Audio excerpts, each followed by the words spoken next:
Sejam bem-vindos a mais um CFC em Pauta dessa temporada.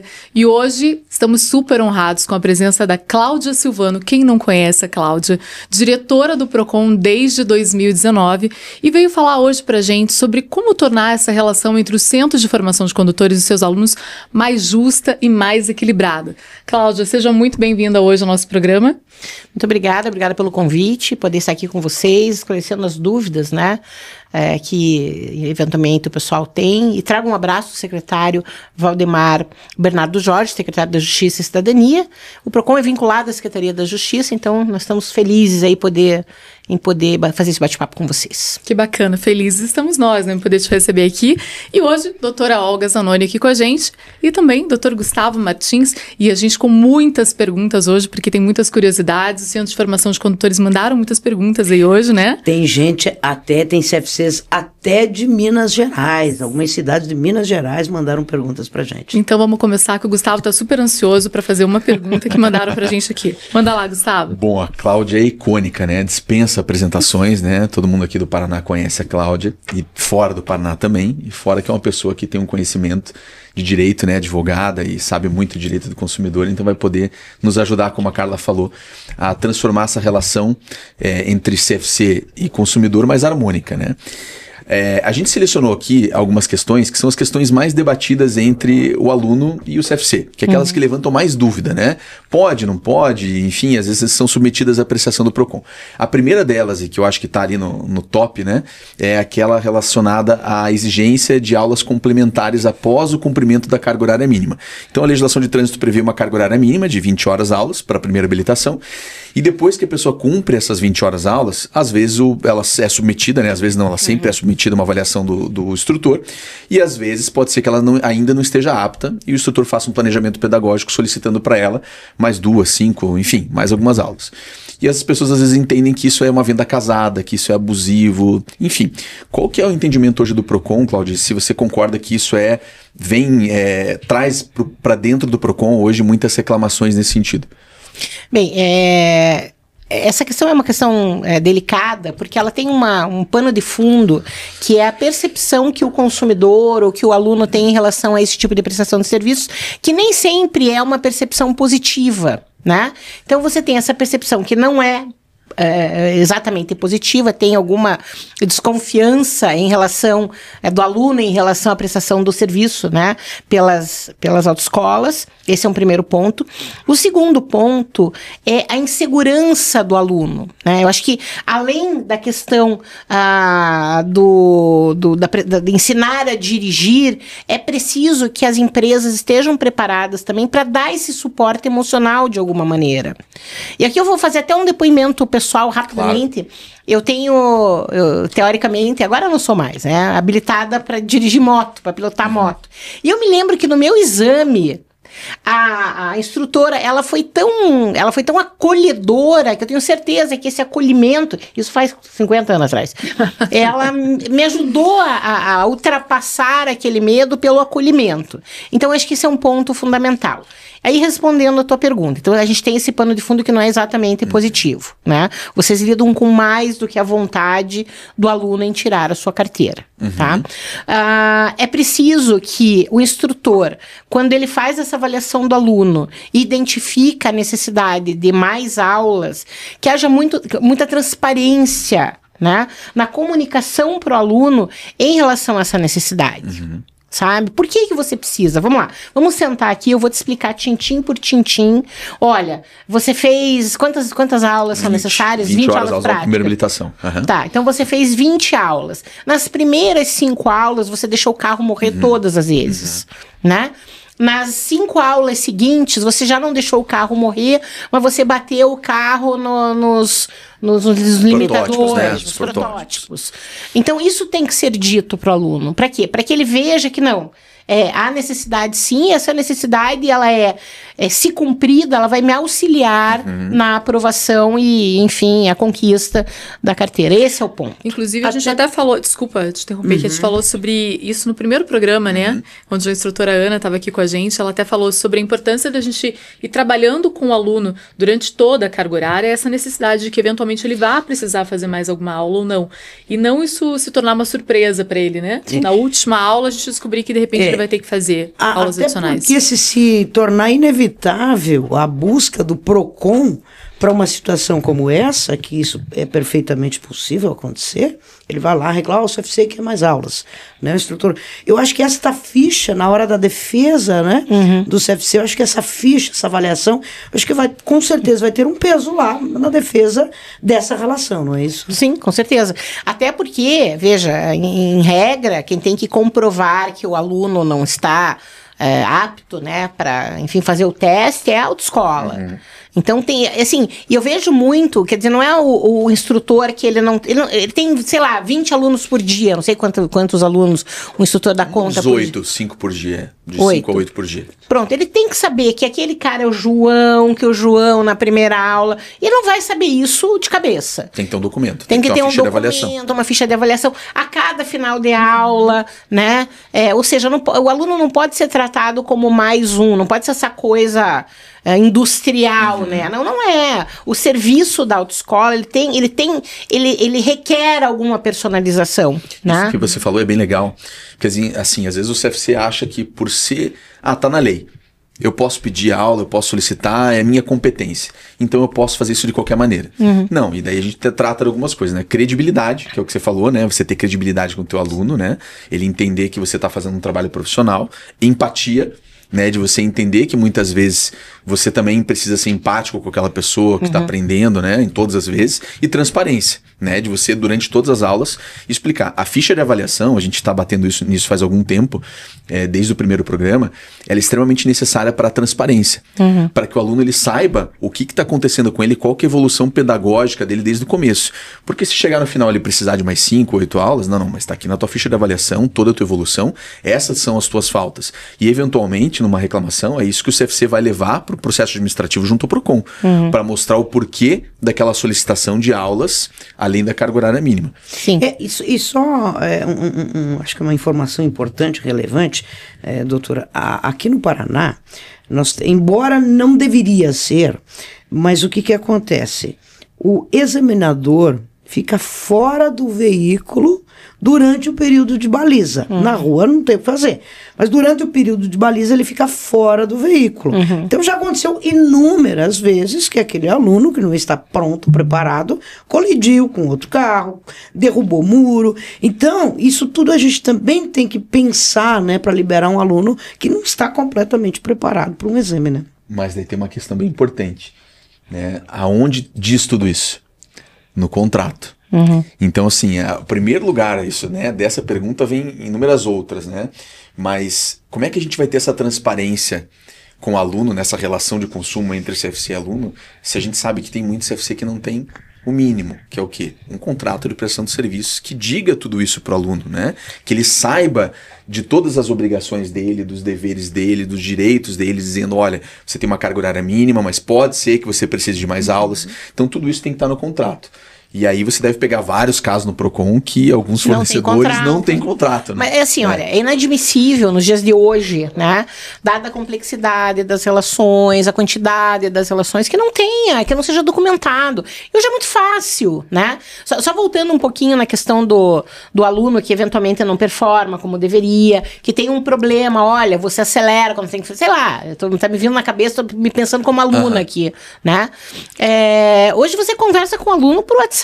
Você consegue fazer um dossiê com o próprio aluno e pontuar para ele o que está acontecendo. Não ter contrato é inimaginável, né? Vocês estavam falando aqui antes da gente começar que vocês têm um serviço que oferece para as autoescolas, é isso? A associação desenvolveu, através do Dr. Gustavo, eu, que também sou advogada, desenvolvemos um contrato, e pontuamos todos e está à disposição dos nossos filiados e alguns não têm interesse. É puxar problema para si, honestamente. Independente, assim, independente se é um contrato da associação ou não, como a Cláudia falou, né? O contrato tem que existir. Porque ali, puxa, na hora de uma rescisão, quanto que eu vou cobrar? O que eu posso descontar? Puxa, a pessoa faltou. Então, assim, mas o que diz o teu contrato? Não tenho contrato. Mas eu falei de boca. Eu falei de boca. E daí? Não falou. E daí vai chegar num processo administrativo do PROCON, olha, não tenho nada, não tenho contrato, acabou. Eu só falei pro... Complica, né? Não tem. Isso é certo que se um fornecedor chegar sem documentação nenhuma para comprovar o que ele disse para o seu aluno, né, o que foi informado para o consumidor, quais são os direitos, quais são os deveres. No caso, por exemplo, o cara faltou aula porque, sei lá, ele tinha que trabalhar, por quanto tempo antes tem que avisar, quando que ele vai precisar pagar essa aula, quando que eventualmente ele não vai precisar pagar essa aula. Isso tem que estar previamente combinado. O que é combinado não é caro, claro, desde que esteja dentro da lei também, né? Não é qualquer coisa que pode constar. Inclusive, isso que você acabou de abordar, que é uma pergunta que enviaram para nós sobre aceitação de atestado médico. Então, o aluno entregou um atestado médico para não vir para aula, não pôde vir, não pôde comparecer. É justo? É possível cobrar 50% do valor, 70%, caso isso esteja no contrato?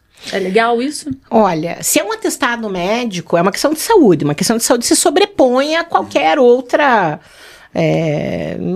aí penso eu que não poderia haver a cobrança, né? Se o aluno, não é uma situação de emergência, mas o aluno avisou num tempo hábil, por isso que estabelece lá, já não estou bem, já estou bem com gripe, já avisa com antecedência, até para que possa haver uma substituição, uma remarcação sem custo, né? Mas tem que estar estipulado no contrato quais são as condições para que o aluno possa, eventualmente, faltar à aula e não ter que arcar com o custo dessa aula. Aproveitando que estamos falando de contrato, o Neymar, de Espera Feliz de Minas Gerais. Ainda bem que esse Neymar, achei que era outro. É outro Neymar. Será que a gente recebeu uma pergunta do Neymar? Ele me mandou várias perguntas, mas uma delas achei muito interessante. O que poderia ser considerado uma cláusula abusiva num contrato entre CFC e aluno? Tá, vamos pegar esse caso do atestado médico, né? Uma morte, por exemplo, a mãe da pessoa, não tem nem que discutir isso. Esse é um outro ponto também, né? Eu acho que a autoescola, vocês chamam de CFC, né? CFC, então vamos lá, CFC. Ela tem que ter alguém que tenha bom senso dentro, para não discutir o ponto preto da folha branca. Né? Primeiro, o índice de pessoas que apresenta atestado é muito alto. Porque senão a pessoa fica rodando em volta de um problema que não é um problema. Esse é um ponto que a gente tem que olhar. Não dá para ficar no ponto preto na folha branca. Né? Então, essa é a primeira coisa que eu acho que é relevante. Segundo, você perguntou um negócio... o que era uma cláusula abusiva? Isso. Você estava falando de atestado, até vou te fazer um parênteses. Quantidade de atestado, eu vou dizer que é grande. É grande? Vocês falam que é muito grande. Então, isso já é um problema. Agora, essa então não é o ponto preto da folha branca. Não é por isso que é importante estabelecer regra. Agora, veja. Agora, essa questão, por exemplo, do atestado de óbito, eu acho uma coisa delicada, e isso eu acho também uma questão de bom senso. A pessoa fala, puxa, eu tive um familiar meu que faleceu. Você pode me trazer o atestado de óbito? Eu acho que é forte, né? Então, assim, eu acho que, mas como eu falei, uma questão de bom senso de cada um. Eu acho que daí, puxa, a autoescola deve liberar? Não deve? Claro. Que também não deve aparecer todo dia alguém dizendo que a mãe morreu, né, gente? Com certeza não. Agora, um atestado médico, a gente já vê aqui que é bem frequente isso aí. Seria uma cláusula abusiva, por exemplo, não aceitar nada, nenhuma justificativa, nem atestado médico. Tá? Seria uma cláusula abusiva. Não tem nenhuma política para cancelamento, por exemplo. Não vai perder tudo. Se você cancelar. Se você não vier, pode avisar 24 horas, 48 horas, não interessa. Não pode rescindir o contrato. Ou valores, tipo, a aula custa R$80 e eu vou cobrar 120 daquela aula de reposição, ou não, tem que ser menos. Não tem regra para isso, tá? De novo, o bom senso também, né? Você vai fazer o teu custo lá, olha, o meu custo para uma aula de reposição é um custo diferenciado, porque eu tenho que tirar o carro de outro, eu tenho que pegar o instrutor, eu pago uma hora extra. Claro que não vai ser o mesmo valor, né? O que tem muitos CFCs que eu vejo fazendo, eles terem uma política para isso, né? Escrita dentro do contrato, dizendo assim, olha, se o aluno apresentar um atestado médico, depois de ter faltado as aulas, por exemplo, não apresentou com antecedência, faltou 4, 6, apresentou depois. Às vezes ele tá com atestado que vai vencer ainda, né? Naquele dia, enfim. Ou foi no médico no dia seguinte. Ou tem um atestado para 10 dias e tá cancelando. Aí tudo bem, porque ele tá cancelando com antecedência. Mas vamos supor que ele apresentou o atestado médico depois e faltou algumas aulas. Alguns CFCs têm uma política de dizer o seguinte: a gente vai fazer uma cobrança parcial do valor, porque o instrutor ele ganha por hora aula. Então ele ficou lá esperando, disponível com o carro, e ele vai receber do CFC, da empresa, do fornecedor, por aquela aula, embora ela não tenha sido ministrada, mas ele estava à disposição. Então o que muitos CFC faz, olha, vai cobrar 50% do valor da aula. Mas nem que a pessoa avise com antecedência? Se avisar com antecedência, não cobra nada. Avisou com antecedência, a maioria dos CFCs hoje não cobra nada. 24, 48 horas, depende muito. É o que a gente Depende, porque a doença ela é complicada, agora, avisou né? depois, por exemplo, passaram 4, 6, 8 aulas. E daí ligou e falou, puxa, eu não fui porque eu tava doente. Puxa, não, tava internado. Aí é o bom senso, aí entra o bom senso. Poxa, aí tava no TI, né? Por exemplo, olha, aula do dia. Então, eu passei muito mal, desmaiei, fui pro hospital. Puxa, essa aula do dia, eu não tinha como avisar, eu fui pro hospital hoje. Agora, as demais as demais a gente pode. Então, eu acho que é muito da gente deixar claro, mas tem que existir um contrato. Então, fica essa dica aí que a gente bate até na tecla. Até pra não estimular as faltas. Com certeza, né? Porque a gente sabe o que acontece. Hoje, ainda mais agora, no período de frio, a pessoa, tá frio, hoje não vou pra aula. Então, tem que existir realmente uma política e, justamente pelo instrutor receber a hora-aula, independente do aluno vir ou não, o CFC tem que se precaver de alguma forma. Então, a gente entende esse lado aí. Então, eu acho importante tanto constar no contrato, quanto a gente tem lá os diretores de ensino que tem que agir com bom senso também, né? A gente tem que avaliar. Aqui tem uma outra pergunta lá da Jocélia, de Governador Valadares, que ela está nesse contexto, mas até para deixar claro para todo mundo, que tenha também a questão, doutora, do veículo que o CFC cobra para o exame prático, né? Ele cobra um aluguel de um veículo, para o veículo estar lá com o instrutor à disposição do aluno. Aí o aluno não comparece nesse exame por alguma razão. O Detran, por exemplo, não há o que discutir. Vai ter que pagar a nova. Ele tem que pagar a taxa. Mas muitas vezes o aluno não quer mais pagar, não quer pagar para o CFC este aluguel. Entraria nesta mesma conversa que nós dizemos. Qual por que motivo, que não foi? Por que não foi? Tem que justificar com algo plausível. As taxas né? do Detran vai ter que pagar de novo. Não tem alternativa. Tem que discutir, infelizmente. Deveria ter alguma alternativa também. Mas assim, o problema é que se você abre uma porta, vira, enfim. Precedente, né? Que daí... E existe toda uma questão logística também da autoescola, né? Marcar ali os alunos. Aí você falou Centro de Formação de Condutores, a gente também comete esse ato falho o tempo todo autoescola, porque o ano inteiro foi autoescola, né? Mas se comunica autoescola. A gente fala autoescola. Tanto que nos carros ainda parece autoescola. Tem autoescola, né? Uma outra pergunta que eu acho que tá no ranking ali, né? Nos top 5, pelo menos, prazo do contrato. Porque assim, hoje tem uma questão que processo de habilitação, as pessoas têm que entender que são coisas diferentes. Uma coisa é o contrato de prestação de serviços com a autoescola. Isso é uma coisa. Outra coisa é o processo de habilitação que é aberto junto ao Detran. Esse processo de habilitação por lei, ele tem uma vigência de 12 meses. Por lei, por resolução. Né? O que inclusive está sendo discutido esse prazo agora. Caso não tenha sido prorrogado por 4 ou 5 anos, como aconteceu na pandemia. Mas ele tem um prazo determinado de 12 meses. E muitos CFCs fazem um contrato de prestação de serviços do curso de habilitação por um prazo menor. Por que por um prazo menor? Porque a gente está vivendo num país um pouco dinâmico, economicamente dinâmico, e está flutuando demais, preço de combustível e vários insumos. E para garantir uma boa prestação de serviço, muitos CFCs estão estipulando um prazo determinado, que é plenamente viável para finalizar o curso, mas menor do que esse prazo do processo de habilitação. É possível isso? Qual que é a visão do PROCON nesse sentido? Eu acho meio complicado, sabe, né? Eu estava vendo as perguntas que você me mandou e tem essa pergunta, né? Assim, porque veja, a ideia é que as duas coisas corram juntas, ou seja, que o processo de habilitação, cujo prazo máximo é de 12 meses, se encaixe no processo de preparação, né? Você estabeleceu um contrato com prazo de 6 meses para daqui a 6 meses e reajustar, eu acho bem complicado e daria possibilidade de reclamação. Mas tem um detalhe, né, Cláudia? Na verdade, o processo, ele tem essa validade de 12 meses, que é para evitar que a pessoa, de repente, Eu vou precisar eu vou precisar fazer uma mudança de cidade. Então, ele consegue mudar de cidade, fazer a transferência de prontuário sem que ele tenha nenhum prejuízo. Mas se a gente for avaliar efetivamente um processo de habilitação hoje, ele não demora mais do que 120 dias, vamos falar em 180 dias. Isso, se a pessoa ainda faltar, vier de vez em quando, em 180 dias ela consegue concluir. Entendi. Então, a gente não... Assim, o entendimento hoje, e é legal a gente estar discutindo isso aqui, porque é o que a gente quer levar à luz para os CFCs, né? Que querem entender justamente essa relação. Se a gente prolonga isso por 12 meses... a gente corre o risco aí de ter um aumento de gasolina, como a gente teve um tempo atrás, que ela foi para R$8, e eventualmente a gente pode ter um desequilíbrio. Ou o CFC vai começar a cobrar mais caro para ter um contrato de um ano e garantir exatamente, isso um ano. Depende, mais ou menos. Porque, eu vou te interromper, Carla, porque veja só. Se você tem, no grosso dos teus alunos, a maioria deles fazendo o curso em 180 dias, você acaba diluindo eventual custo, até porque a precificação é de cada um, né? Claro. Você cobra quanto você quiser. Claro, dentro do que o mercado prevê, tem uma variação ali para lá e para cá, enfim. Mas você acaba diluindo esse custo naquelas situações, custo de um aumento, né, em todos aqueles alunos que conseguem terminar o curso em 180 dias. Até porque eu não imagino que seja tão grande o percentual de alunos que estende. É grande?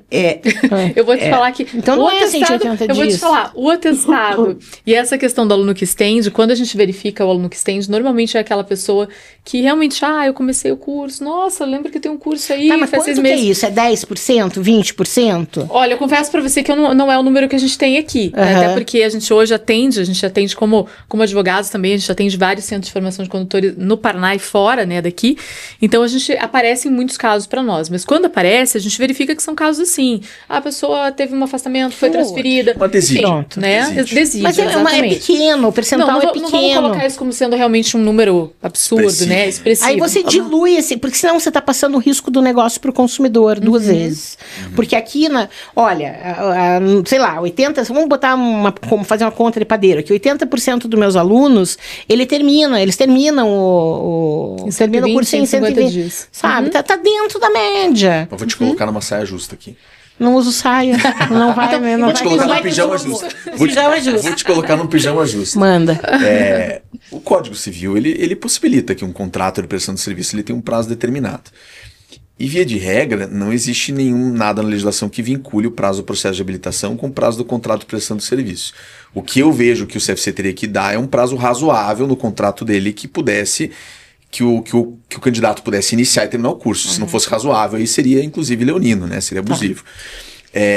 E considerando que existe uma grande chance desse prazo do processo de habilitação ser considerado talvez ilegal, né? Com base no Código de Trânsito Brasileiro, enfim, nas discussões jurídicas que estão tendo nesse sentido, se o processo de habilitação deixa de ter um prazo, seguindo esse raciocínio, o contrato também teria que deixar de ter um prazo.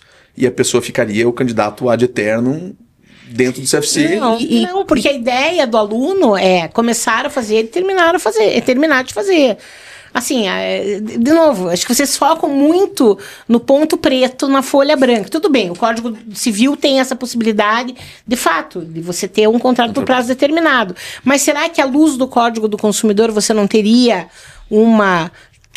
se fugir do razoável, o cara que está 10 anos fazendo.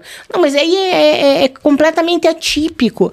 A gente tem que considerar as situações concretas que acontecem aqui. É que quando você fala em você pode ter uma prática abusiva. Eu queria, complementando, porque, veja bem, doutora, tem uma outra questão que se você mantiver este contrato por 12 meses, vinculado ao prazo do processo, o mesmo prazo do contrato, o aluno relaxa. Se você puxar um pouco, olha, o nosso contrato é por 6 meses, o aluno ele se esforça um pouco mais, porque daí já não é um pingo preto na folha branca. Eu diria hoje que 30%, 40% que não passou no primeiro exame, não tem uma chance uma chance de fazer o segundo ou terceiro exame antes do término do processo. Porque demorou muito, daí quando chegou... Mas aí o aluno, vamos pensar na regra vigente. A regra vigente estabelece 12 meses. Isso. Essa é a regra vigente. Perfeito. Tá? Sim. Tudo bem, amanhã vai ser considerada ilegal tem que rever a história. Rever a interpretação. Isso. Tá. Volta pra cá, tá? Uma coisa é ser desidioso, outra coisa é não passar. Ou não? Perfeito. Isso. Eu não passo porque...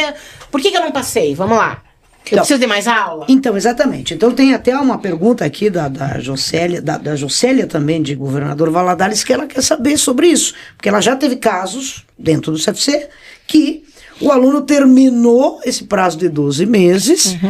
Infelizmente, ela não tem um contrato, porque voltamos ali na questão inicial, né? Mas nós temos uma regra. O processo é válido por 12 meses. O CFC não pode continuar além desses 12.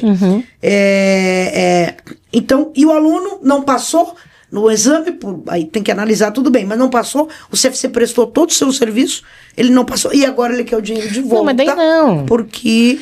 Eu acho até, vamos ser bem honesto aqui, outro dia, como que eu tava falando? Acho que foi com você que eu tava falando. Se duvidar, foi. Se for sobre CFC, sobre autoescola, foi comigo. Não, você fala com um monte de gente, mas se for sobre CFC, autoescola, possivelmente você falou comigo. Tem um cara que ele nunca vai aprender a dirigir, não adianta. Sim. E a autoescola tem que dizer, olha, seu João, infelizmente o senhor não tem aptidão pra dirigir. Sabe, a pessoa fez... que veja, eu quero meu dinheiro de volta. Não tem contrato. Já começa ruim a conversa, tá? Não tem contrato. Segundo, por que é que essa pessoa não passou? Pode ter sido porque o instrutor é ruim, o instrutor não foi acolhedor, os carros são ruins, enfim, tem uma enormidade. A pessoa pode ter uma fobia, realmente pode ter um problema maior, né? É um cara que não foi feito pra isso. Eu sou uma pessoa que não vou aprender a cozinhar nunca na minha vida, não adianta. Pode me botar na melhor escola do planeta, porque eu não gosto, eu não quero, eu não tenho aptidão pra isso. Uma dica é convidar a Cláudia pro Masterchef. Eu já fui uma vez, fiz um sanduíche, ganhei. Sério? Era sanduíche de qualquer pessoa. Eu sou da opinião que sanduíche é fácil, daí. Sabendo ler, a gente cozinha, mas não é bem assim.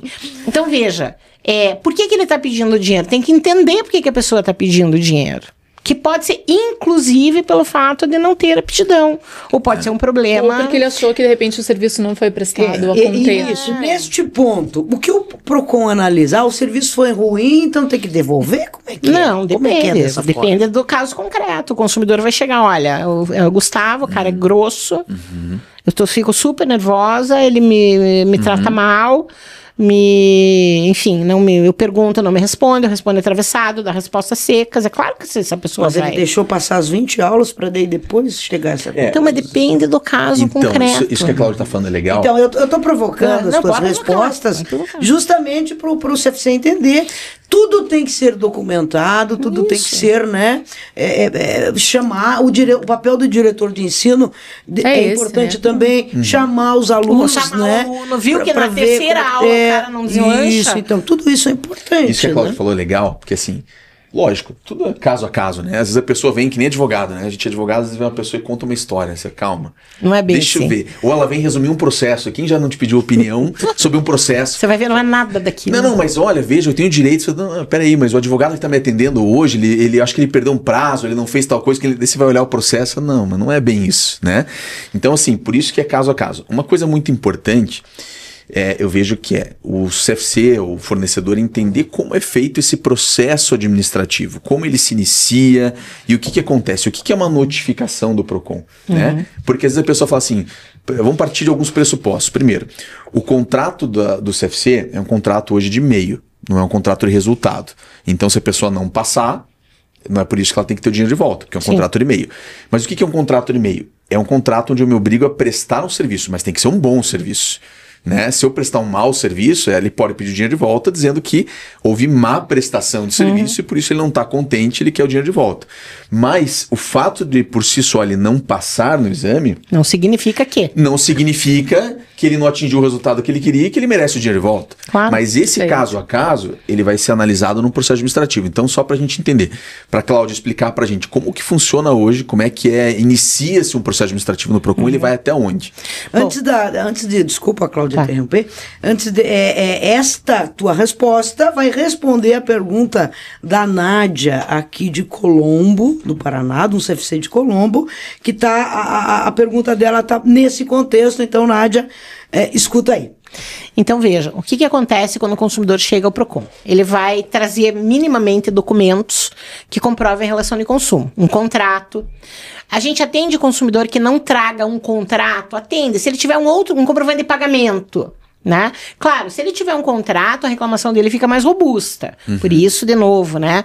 A importância da utilização do contrato que, inclusive, vocês oferecem para os associados. Se ele tiver uma conversa de WhatsApp também. Também. Tem conversa do WhatsApp, gravação. Hoje ninguém, não tem mais alô, oi, né? Hoje é tudo não no tenho WhatsApp. prova nenhuma, né? Não, É difícil, todo né? mundo tem.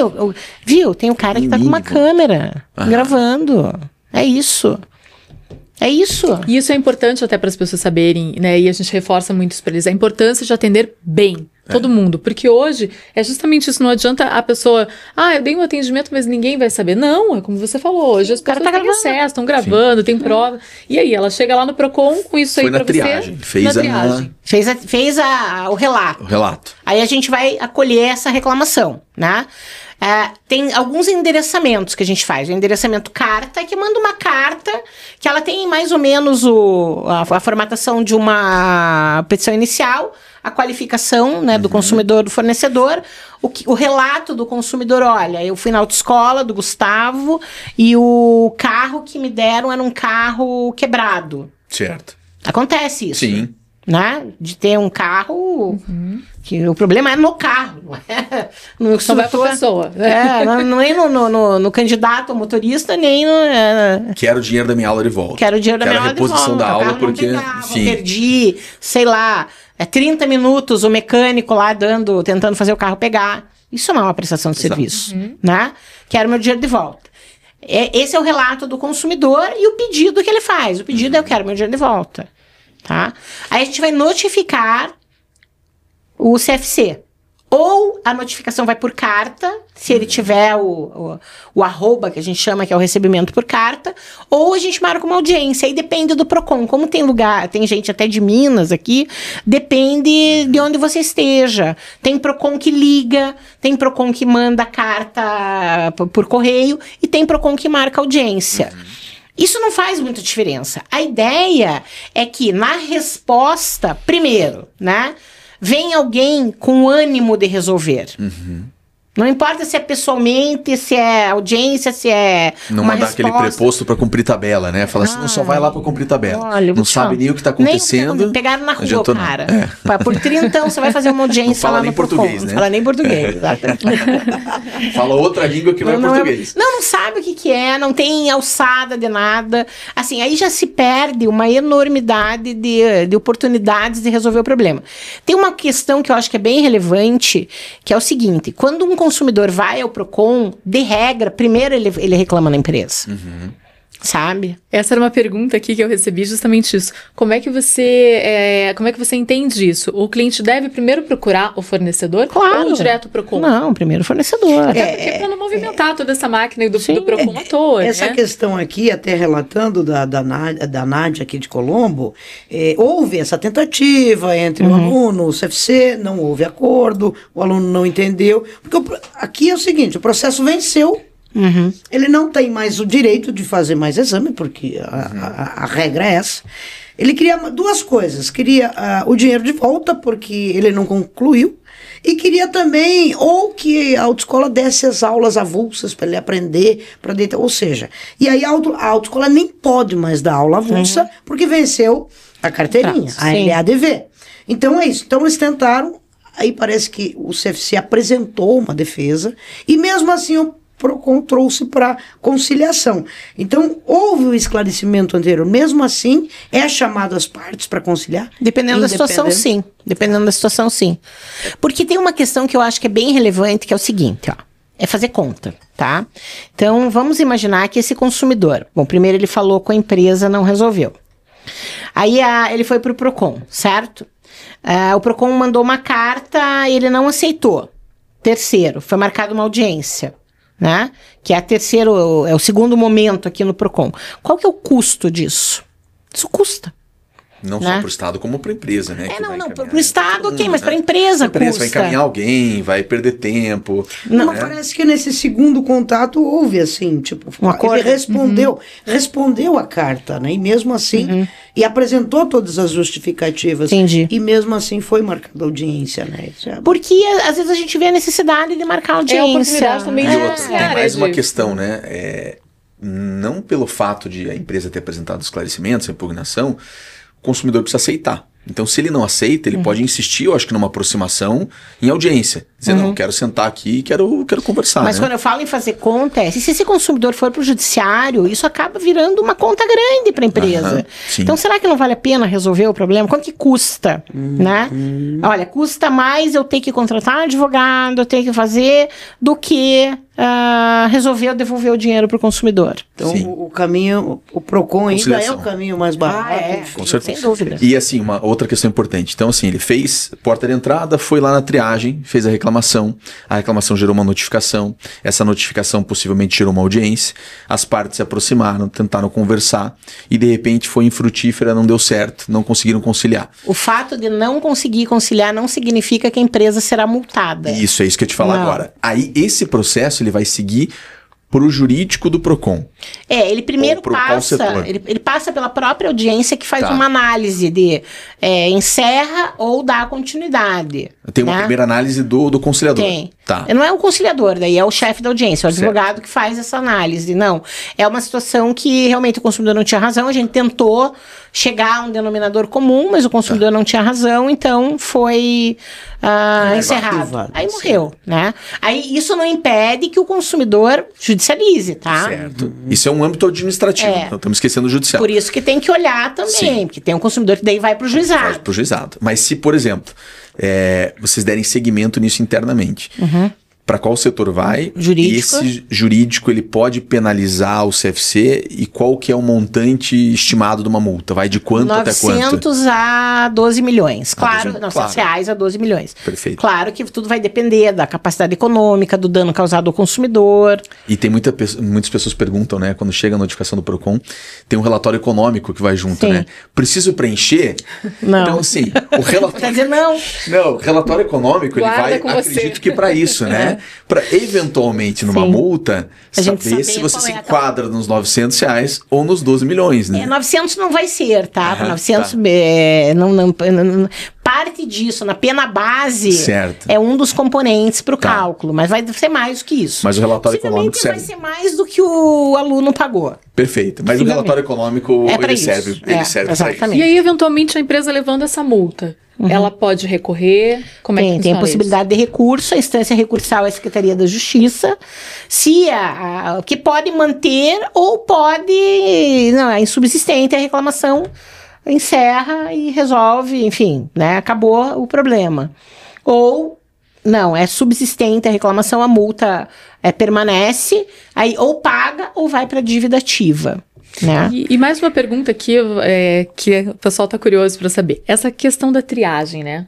O momento da triagem, existe uma equipe que tenha, de repente, uma base jurídica para fazer ali um juízo de valor ou não? Eles só vão relatar, você pode pedir o que você quiser. Jurídico, ou você pode pedir o que você quiser ali. E aí, depois, lá pra frente, é que a gente vai ver se essa pessoa tem razão ou não. A triagem, veja, a triagem atende do A ao Z.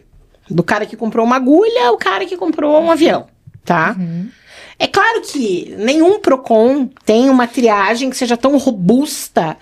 E isso eu posso dizer com absoluta certeza, porque eu conheço os PROCONs de todo o país.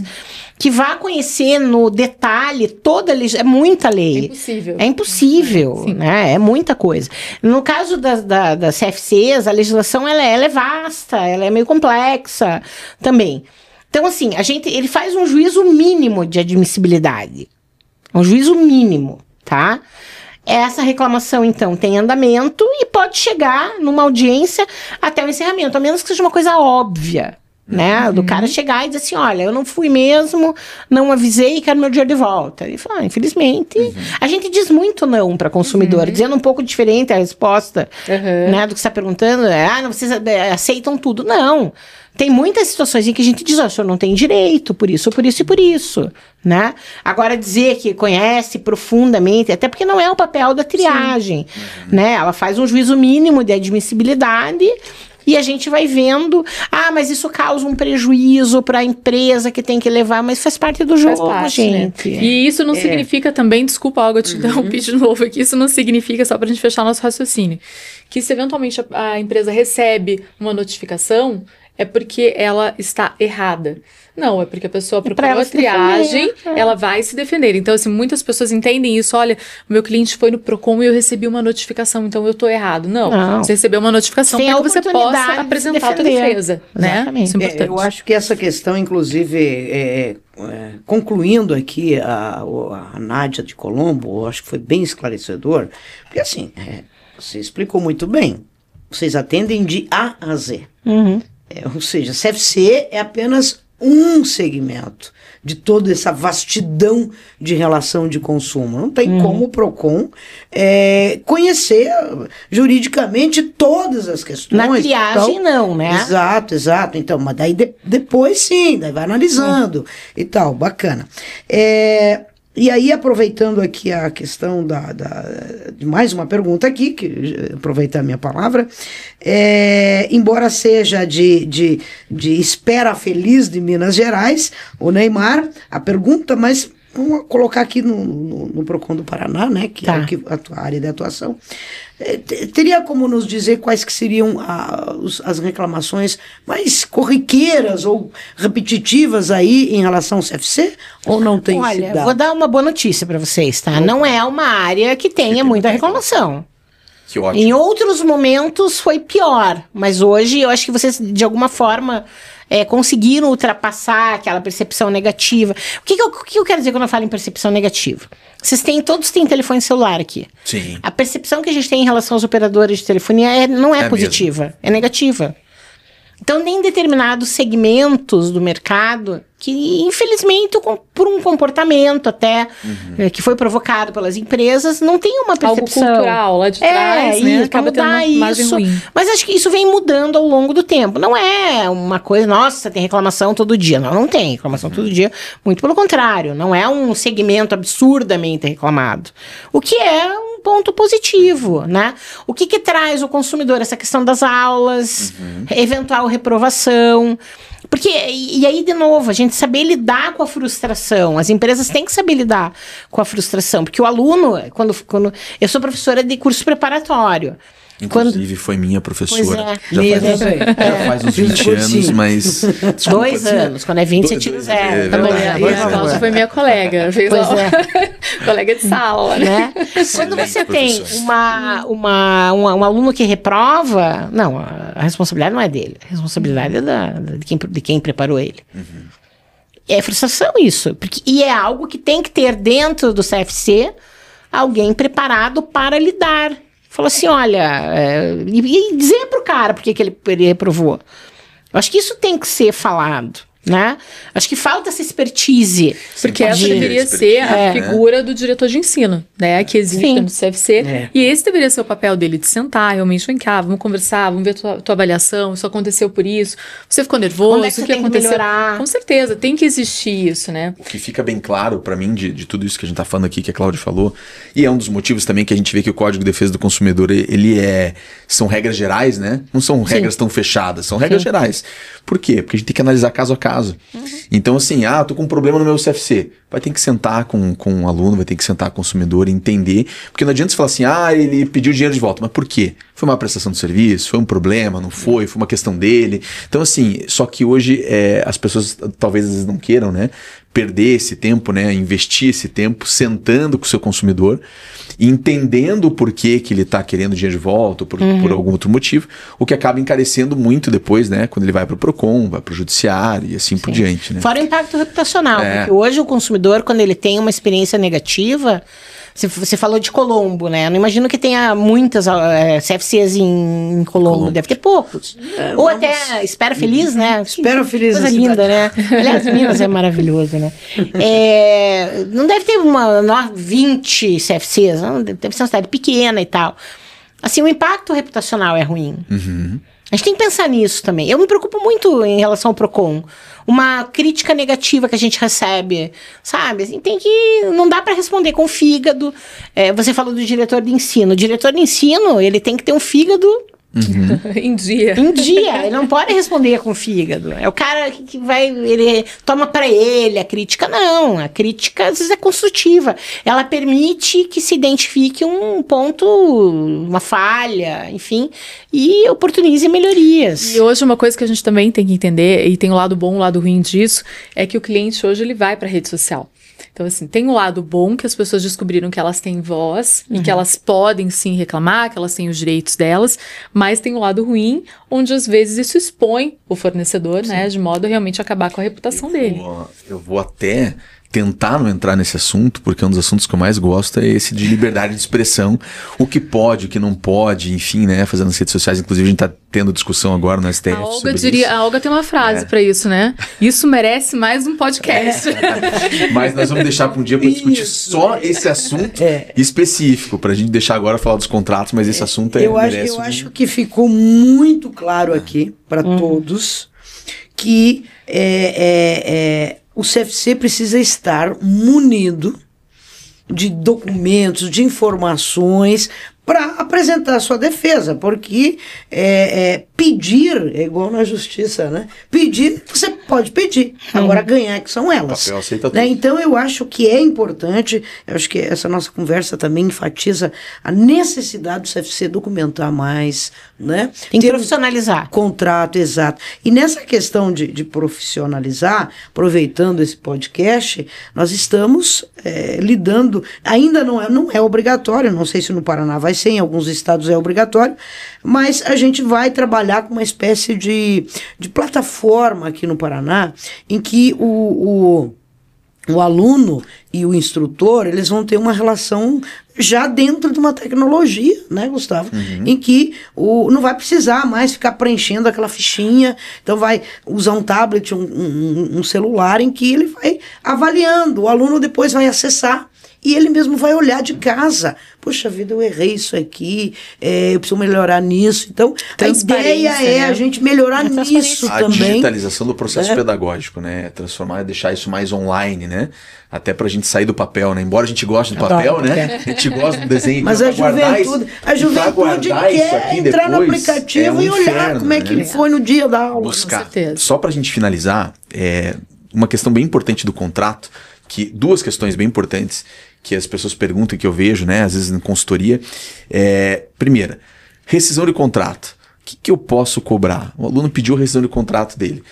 Puxa, o PROCON tem um entendimento de 10% de multa, mas eu cobro 20%. Pode cobrar 20%, pode cobrar 30%, não pode? Aonde que diz isso? Qual que é o entendimento nesse sentido? O ideal é que você faça no teu contrato por serviço. A gente já estava falando. Então, as aulas práticas custam X dinheiro, as aulas teóricas custam X dinheiro, aluguel do carro custa X dinheiros, e você vai cobrar aquilo que foi prestado, que pode acontecer, né? Claro. O aluno ter feito todas as aulas práticas, todas as aulas teóricas, e só faltou pagar o aluguel do carro, aí você vai cobrar 20%, talvez fique algo desproporcional. Certo. Então, desconta aquilo que foi prestado.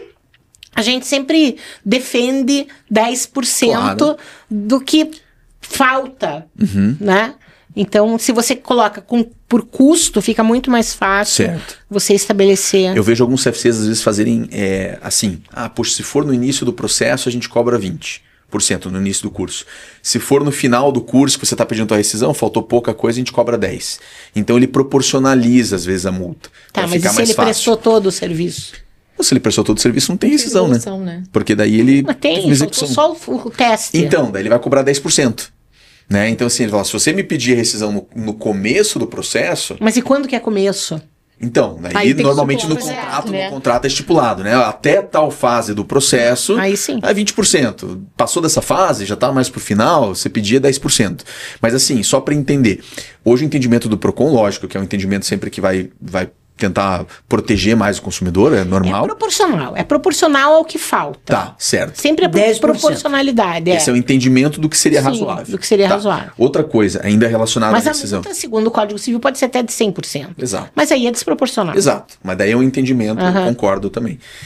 Existe um outro questionamento que é, puxa, o consumidor pagou no cartão de crédito em 10 vezes. Boa. E na hora que pede a rescisão, posso descontar dele essas taxas, ou enfim, eu pagar em 10 vezes, devolver em 10 vezes para ele, enfim, aí vem vários questionamentos. Risco do negócio, né, Cláudia? É o risco do negócio, né? Mas não dá. Concordo. Não dá pra... Tem que devolver. Olha Na eu, precificação, olha eu defendendo o Olha consumidor, né? eu defendendo. Olha eu defendendo o Mas consumidor. não sei. A gente também não deixa de ser consumidor Mas a nesse gente momento, né? É o ônus do bônus, Exato. entendeu? É o ônus do bônus. Vou devolver para ele líquido uma Você vez vai só. devolver Tá. do jeito que ele pagou, Certo. tá?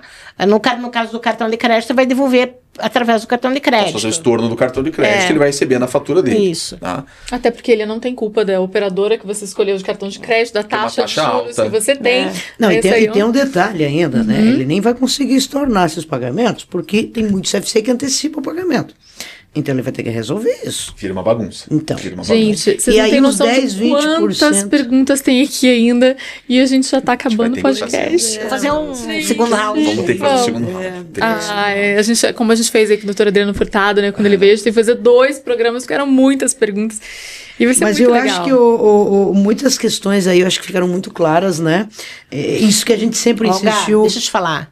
Bom senso resolve 90% dos problemas, acredite. Eu não estou dizendo que a autoescola possa ser... O CFC possa Fica ser... tranquilo. Não, Pode desculpa. usar, Pode usar. Ninguém disse que a gente usa o CFC porque a gente tá mais acostumado Entendi. agora, né? Mas fica Mas tranquilo, pode usar. Assim, Não, acho que isso é alguma coisa... Deixa de ser. Não.